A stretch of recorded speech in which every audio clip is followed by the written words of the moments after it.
Thank you guys very much for having me, for hosting me, for being excellent hosts. It's really cool to be here.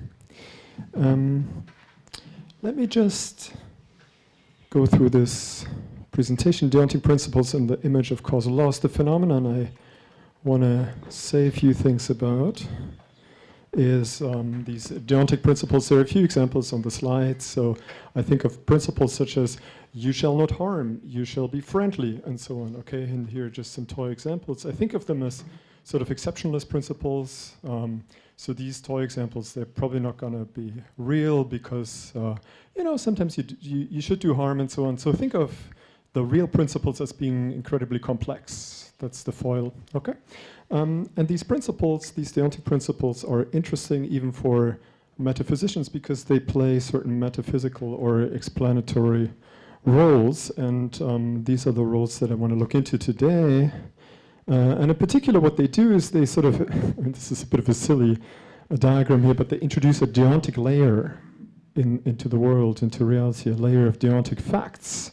And more locally speaking, they play some role to be investigated in the explanation of distinctive Deontic facts, explanation via natural facts. And this little diagram here, that's going to show up in various ways. So FA is a fact where A is a putative action, and F is some natural properties such as being super nice, being a rescuing of sorts, being a harming, and so on. And then D is some Deontic status property, being obligatory, being right, being wrong, what have you. And I'll keep things very schematic throughout, but you're going to see this kind of picture a lot in the talk, and I want to investigate the role of the law in these specific explanations. And just to kind of to mention, this is just for the record, there are a ton of views that reject the very idea that there are these Deontic principles as I think of them here in playing the sort of explanatory role that I sketched. So Dancy, as a particularist, might say there aren't any laws. Who's next? Burker. He might say there are laws, but they're not explanatory. There's David Enoch, who, at least in passing, thinks of these laws as oughts. It ought to be the case that principles, but I think of them as laws, so featuring a notion of lawhood. We'll see that in action in a moment. There is Ross's prima facie notion of a law, which doesn't have the kind of oomph. It's a kind of pro tanto notion, but I'm thinking of a kind of pro toto notion here. Okay, and then there are others, and I'll just kind of note there's a ton of alternative options, which is scary to me, but anyways, we'll shove them aside and just focus on the law views. Anywho, so here comes a kind of slightly unexpected turn.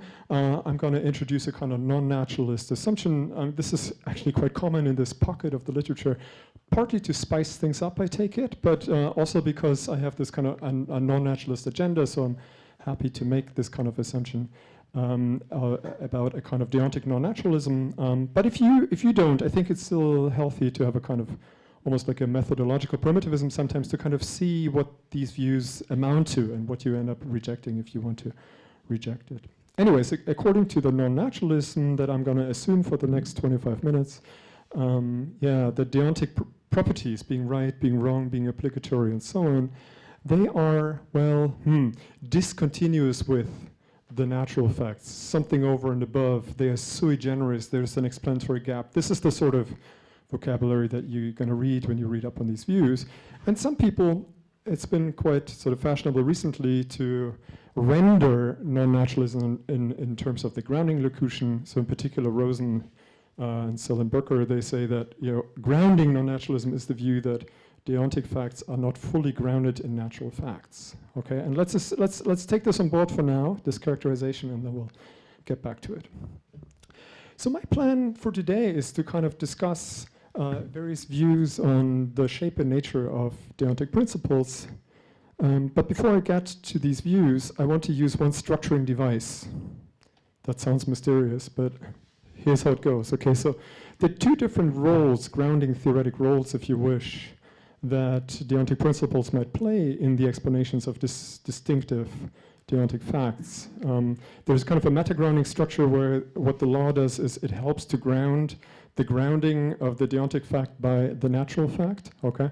And then there's the partial grounding structure where the law itself is part of the partial ground. And this is the kind of nitpicky distinction that a lot of people might be, might make a lot of people suspicious of metaphysics, but here you go. Anyway, so the meta-grounding structure faces a kind of a compatibility challenge. So how can this be compatible with non-naturalism? Because I just told you that at least some people believe non-naturalism is the claim that dA doesn't have sufficient natural grounds, but hey, it does, okay? Do you see this? So there's a question of compatibility with non-naturalism. And then for partial grounding, I take it the question isn't compatibility, but viability. So how do we need to think of deontic principles for them to even be able to feature in this kind of grounding structure, okay? So keep the distinction in mind because I'll return to it, but now I'm going to give you the 3 views that I want to discuss in what's to come. Is that realistic? Yeah. All right, 3 views, here goes, here's the first one.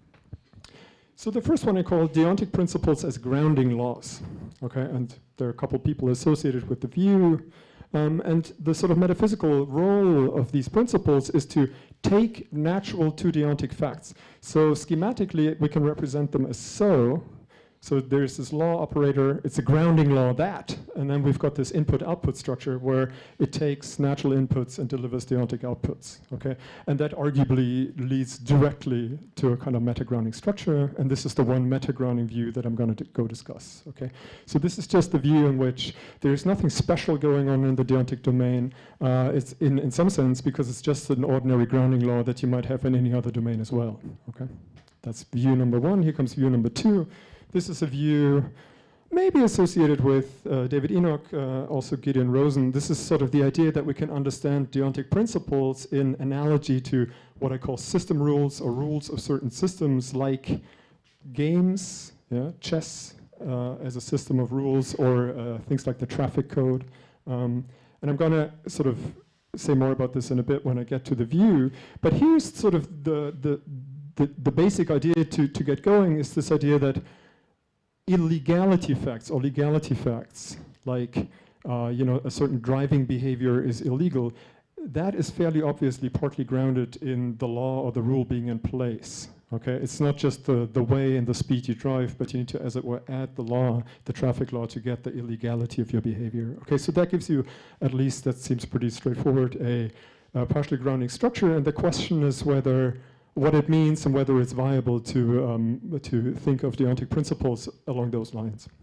All right, and then here comes my favorite view. This is the view that deontic principles are quasi-causal laws. They are in particular directed at the performance of actions. I'm going to get back to this later. A exclamation mark means A is being performed, okay, and that's what the law tries to establish.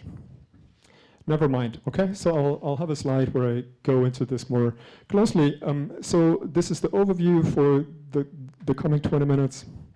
I'm going to go through view 1 and then view 2, and I'm going to kill them off decisively, and then my view is going to shine. This is really early days. Let's call this like we're going to think about these views together and see which one to prefer. Okay, so nowhere near where I want this to be in the end, but we'll see. Tour de force. This is going to be brutal. So the problem is, so we talked about this, yeah? The grounding laws view has a compatibility issue because it looks like FA is a sufficient ground for DA, and that seems to entail, this is naturalism now. So the challenge is to make the first view, deontic principles as grounding laws, compatible with non-naturalism. And there are 3 different ways in which this could be done, and we unfortunately have to go through them all and look at objections and so on. That's why you got the handout. It's a repository of stuff that's on the slides. It's just going to be very fast and hard to follow. So the first kind of fairly obvious idea is to say, look, as long as the deontic principle, which is doing the facilitating, which makes it so that FA gives rise to DA, as long as that principle itself is a fundamental deontic thing, as it were, that's got to suffice for non-naturalism, okay? And this is an idea I got, for example, from David Enoch's footnote in this paper that I keep sort of referring back to, so why not?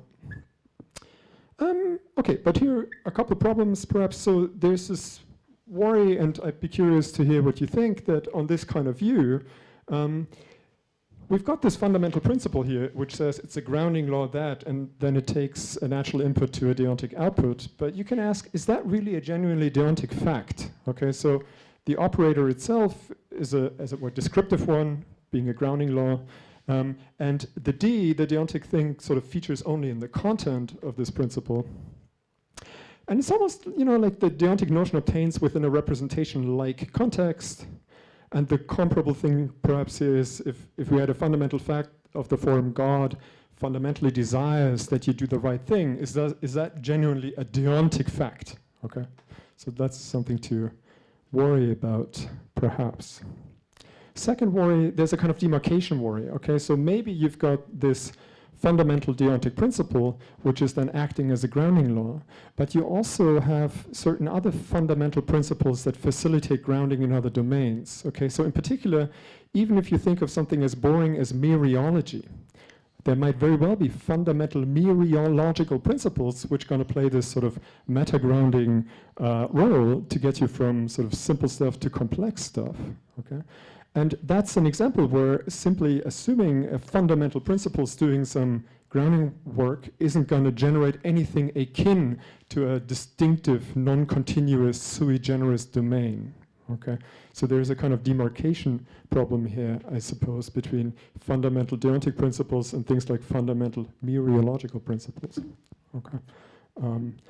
And similarly, I mean, some people would say there are fundamental psychophysical grounding laws. I'm thinking of people like Jonathan Schaffer, and they would say, well, that also doesn't entail property dualism, okay? As long as the, in this case, the psychological facts are sufficiently grounded in the physical, we're good from the kind of naturalist, non-dualist perspective. Okay, so you realize what I'm doing. I'm just kind of throwing a bunch of stuff at you. This is just the structure of this particular presentation, at least for a while now. There's also a kind of general continuity worry, okay? So even, you know, you might think grounding or sufficient grounding, it suffices for this relationship of metaphysical continuity that the non-naturalists wanted to deny, whatever the underlying mechanics, okay? That's another worry, that this move isn't gonna suffice. Okay, but there's sort of a second attempt, which I'm going to call Morean primitivism. So the Morean primitivist is someone who says, never mind whether the deontic facts are grounded sufficiently in underlying natural facts. What matters is that deontic properties featuring in these grounded deontic facts are not analyzable into constituent natural properties. Okay, so that these, as it were, deontic properties themselves, they are ultimate constituents of the universe, even though if their application to distinctive actions is sufficiently grounded from below.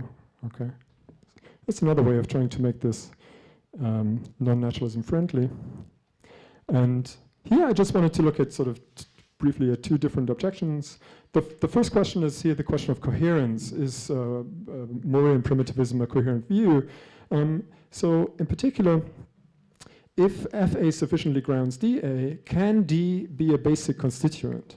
Okay, so first of all, you might think basic constituents must also feature in fundamental facts. Some people have suggested that, not just in derivative facts. Okay, and then a kind of slightly different idea would be to say, well, grounding is a kind of constitutive explanation, and so in that case, the property F has to be constitutive of D, and so D can't be this kind of primitive element that the Morean might have in mind. And then once again, there is a kind of continuity or insufficiency worry here, where you might think that a kind of a Morean non-naturalism is not sufficiently motivated because the non-naturalist says not only is the property D very different from the property F, but also the fact Ace being D is really different from the fact Ace being F, okay? And so that, once again, precludes there to be a relationship of sufficient ground. All right. So there's kind of a final move that's been tried in this pocket of the literature associated with Ralph Bader in particular, where he says, well, the relationship of sufficient grounding here is not metaphysical grounding, but it's a different kind of grounding. He calls it normative grounding. Okay. Is that even is a suggestion clear? So we've got maybe not a grounding law, but a normative grounding law, which it does take the FA as input, DA as output, but does it in a distinctively normative way. And I can't say that I fully understand the proposal. I think it's quite obscure. I think what they're looking for is something in between grounding on the one hand and mere causation on the other. So what I have, the way I read them is they have a kind of notion of emergence in mind here, perhaps. But then here, I get a bit nervous that this is going to run into a kind of supervenience worry where if there are these emergent laws which don't amount to metaphysical grounding, then we should presumably expect that they are modally weaker than, say, essences or grounding laws. And so they are not associated with the strongest kind of necessity. However, the deontic facts do supervene on the natural facts with the strongest kind of necessity. There couldn't be a possible world in which murdering innocent children is a good thing to do. Okay, so. All right, so you realize I'm a little lackluster, but I kind of ran through them, and I'm just throwing all this stuff at you and see if anything's going to come back.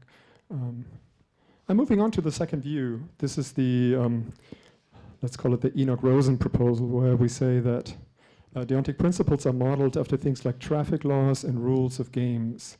And here I'm not going to flood you with superficial objections. I'm rather sort of trying to even get close to an articulation of the view, I suppose, and I'm not sure I've done very well, so maybe you can help me out here. So the idea has to be that there are certain rule systems, like morality, like chess, like the traffic code, like prudence, epistemic rule systems, and so on, okay? And they all contain principles, and there's sort of an interesting question about how these principles are to be best regimented, and I'm not quite sure. I mean, my current attempt is this, that rule principles are very well expressed in this way, that you have a kind of system-relative rule notion in the beginning. Think of characterizing, say, the rules of chess or the rules of morality if you want to understand them in the same vein. So you just say it's a rule relative to a system, chess, morality, what have you. And the rule, it just kind of materially connects the relevant natural property to a kind of legality, L for legality status here. Okay, so maybe chess is going to say if you're moving your pawn backwards, that's illegal, and morality is going to say if you are saving a child from an evil predicament, that's obligatory. That's legal, okay, or maybe even legally required, okay. And that's what these have in common, and then the general grounding structure is that if you have this rule together with the relevant natural fact, then this is going to ground a legality fact. And in those cases where the system in question isn't just any old system, but one of the sort of special ones, the legality fact that comes out in the end just is a deontic fact. Okay, and it's not so clear, of course, what would make any of these systems special. I mean, one commitment that a non-naturalist might bring to the table is that their rule truths, so our relative morality, for example, that they are simply fundamental truths. Okay, that they're not socially grounded as ordinary rule truths would be. Okay. I mean, it's a little bit tricky. I mean, it's difficult for me to see whether this could be a genuine proposal, because it does strike me as almost essential to this kind of rule talk that we do have social grounds. So it's not clear to me that sort of you can look at rules in the sense of chess and traffic code and then go, I mean this, but fundamental, okay? I'm not sure if that's even sort of a coherent, intelligible proposal to make.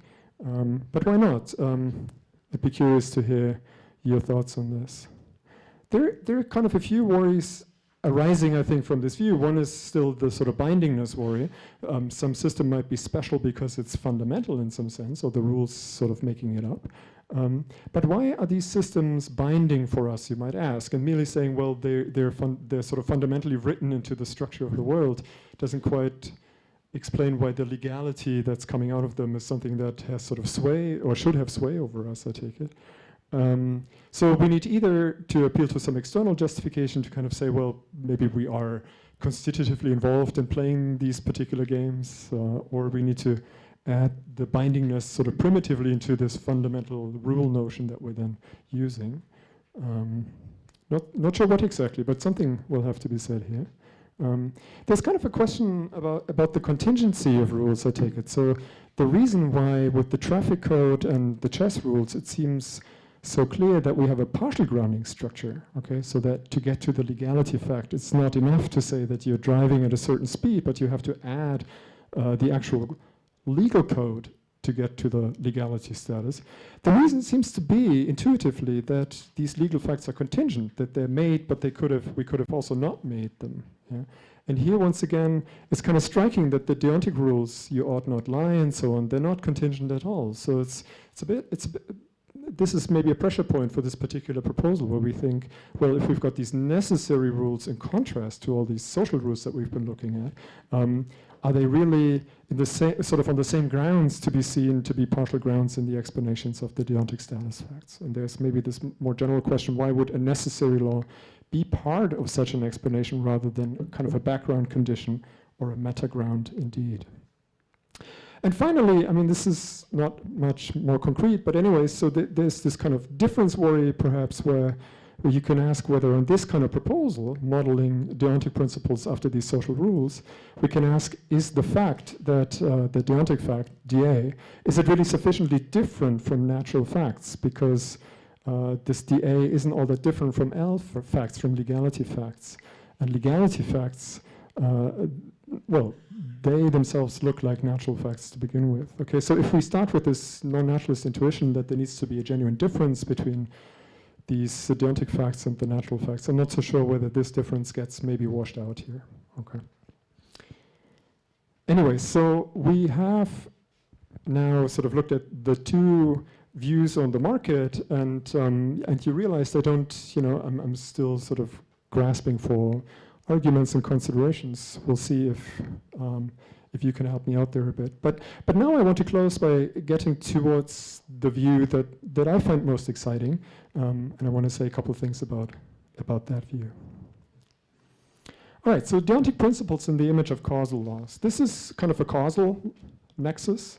Think of this as a representation of a causal law, or maybe an aspect of a causal law. Here's how it reads. It says it's a natural law that, and then it takes some very specific cause to a very specific effect. Okay, and at this point you might already be a bit confused because causal laws, you know, they're mathematical equations, or sometimes in the literature, you know, we think of them as as generalizations.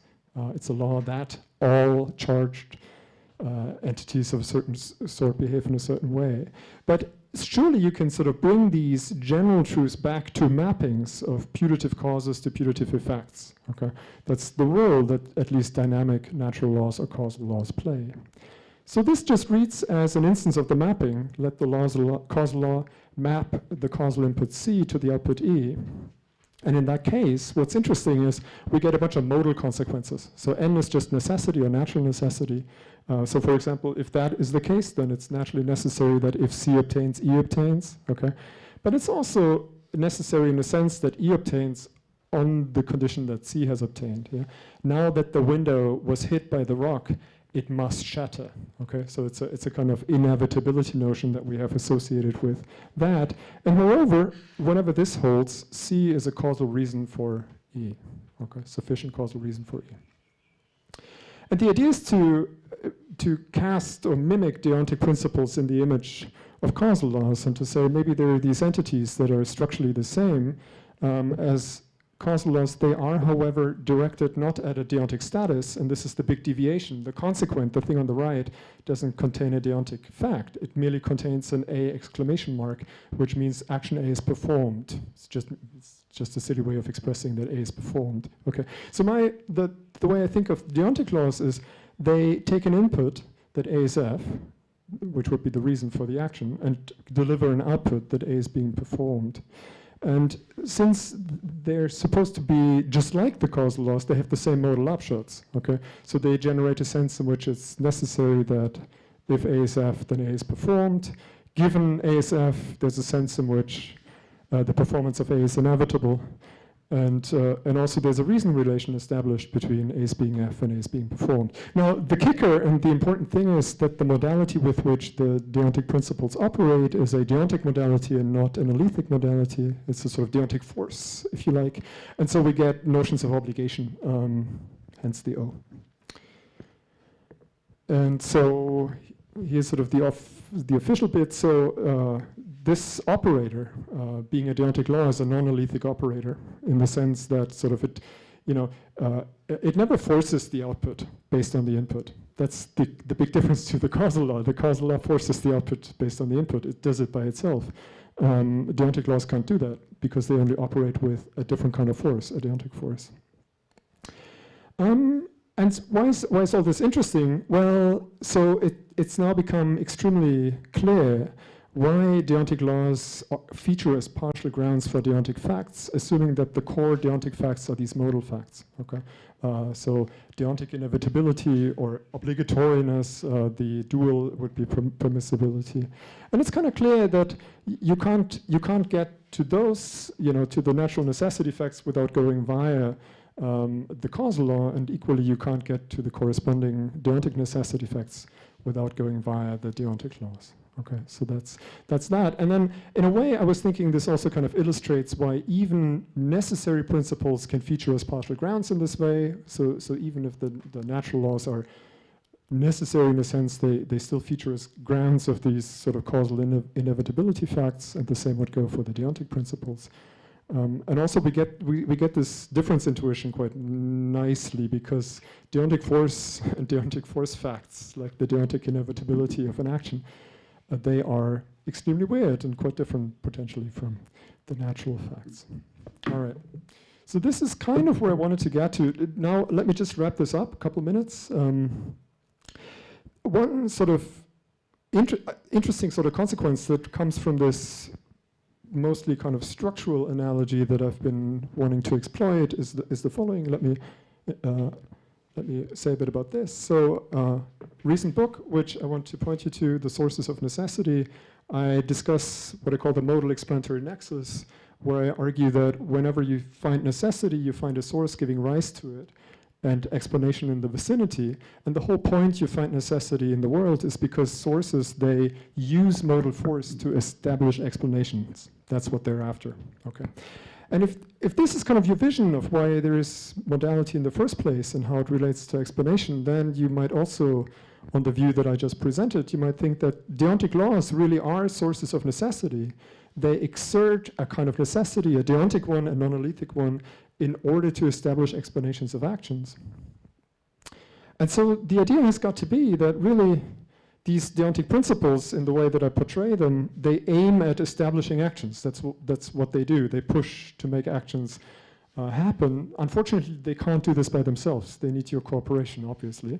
But then that requires a good action theory, where you now explain what it means to close the electric circuit. Okay, so the law is pushing, but for the arm to go up, you, the actor, needs to do something to empower the law to do its thing. And that is going to be for the next installment of this conference, though.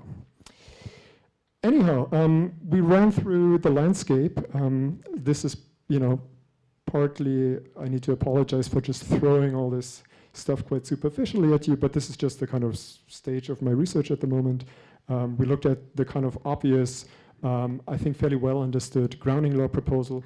Then I was kind of struggling to even articulate the sort of analogy between deontic principles and system rules, so if any illumination there would be helpful. And then I threw this view at you, and you must be confused about it to some extent, so if you articulate the confusion, that might help me to articulate my view even a bit more clearly. Thank you, guys.